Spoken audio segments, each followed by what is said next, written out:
Okay, so we're going to be talking about the New Kingdom. We just got done with the Old Kingdom, and we talked about the Palace of King Narmer. We talked about the seated scribe, the Great Pyramids of Giza, and the King Mankari and Queen sculpture. So there is a Middle Kingdom. There are no images from the Middle Kingdom, but I think it's really important that you note that the Old Kingdom was a very thriving time period, and then the Middle Kingdom you have a lot of unsettle in the kingdom. They were having financial problems.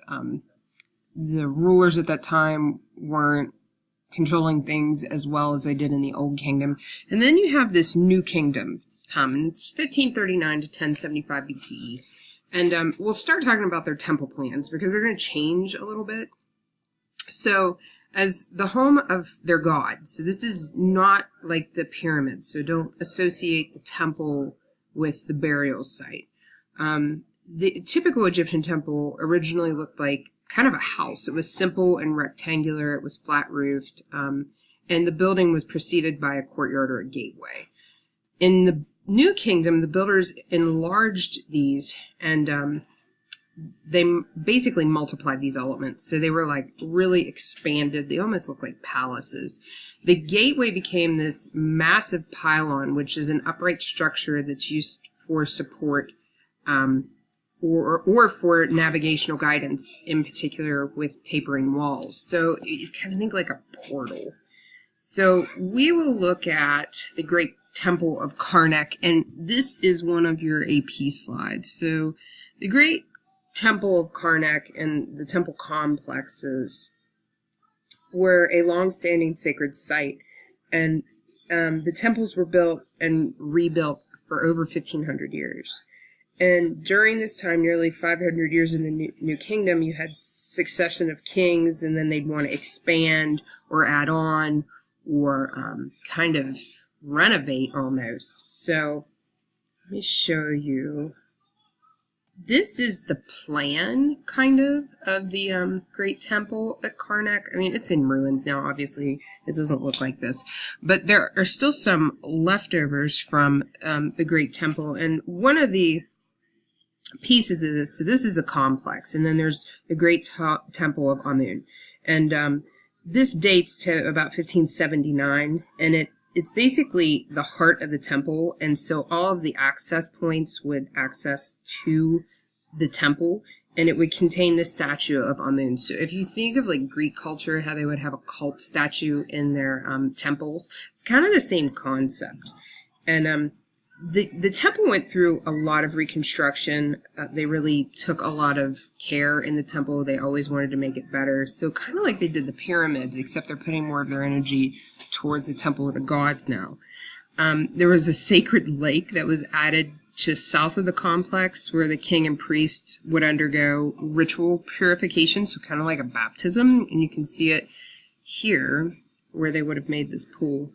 And they would purify themselves before they entered the temple. So I don't know if you're Catholic, you like, kind of doing the sign of the cross with the holy water as you come into the temple. Maybe that's where it derived from.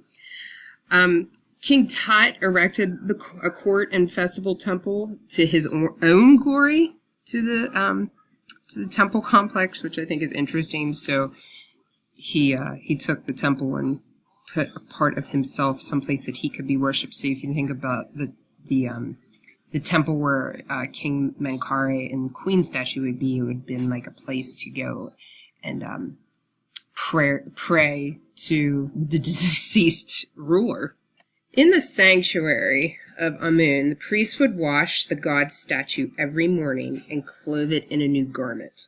Because the god was thought to derive nourishment from the spirit of food, his statue was provided with tempting meals twice a day, which the priest then removed and ate themselves. Kind of a bizarre practice, I think. But, to them, that's what they did. One of the most prominent features of the complex at Karnak is the Great Hall. It's an enormous hypostyle hall that is set between two pylons at the end of the main forecourt. So you saw that plan where the forecourt kind of was in front. It was really, really long. So this would have set between there. And the hall was 340 feet wide and 170 feet long. And there was 134 closely spread columns supported by a roof of flat stones. The center of the section that rose some 30 feet higher than the broad side. So the columns supporting the higher part of the roof are 69 feet tall and 12 feet in diameter. So this is like pretty impressive. And this is just a really cool angle. And you can kind of see, we haven't really talked about the breakdown of the columns yet, but this would have been the capital of the column. And you can see there's two types here. And I think I have... Well, here's like a reconstruction drawing. So here are the papyrus capitals, and that was kind of that angle that you saw, and these are the bud capitals. The bud capitals would have been shorter, and these would have been more grand, if you will. And in Greece and Rome, you'll see like the Corinthian columns. So this is kind of the same idea. So you have the papyrus and the bud capitals. And then just some architecture terms for you. So here's like an actual image of them, and you can see this kind of looks like a lotus blossom. That's probably why they call it bud. And there's always inscriptions on all of these. And this is the shaft part of the column and the base and the capital. Those are the three words I really want you to know. There would also be a cloistery as a part of this hall. And it's basically like a wall of a room that's higher than the surrounding roofs to light the interior space. So think of it like in a church, it would have been like that higher up part that had the windows. Okay, so the next image that you need to know for the AP Art History 250 is Hatshepsut's funeral temple. And let's talk a little bit about Hatshepsut before I show you the temple. She's from the 18th dynasty, so this would still be New Kingdom. And she was a notable figure during this time period, and she's actually documented in her sculptures as a man. She's not viewed as a woman in the sculptures that were created of her. So I think it's important to know that aside from her, there were very few female rulers in Egypt. And the way she got to be ruler was she was married to her half-brother, who actually reigned for 14 years. And he died in 1473 BCE, and she became regent for her underage son. So until he came of age, she ruled. And this sculpture here is just one of many examples of how she would have had herself portrayed. She would have been wearing the kilt and the headdress and that false beard that kings would wear. And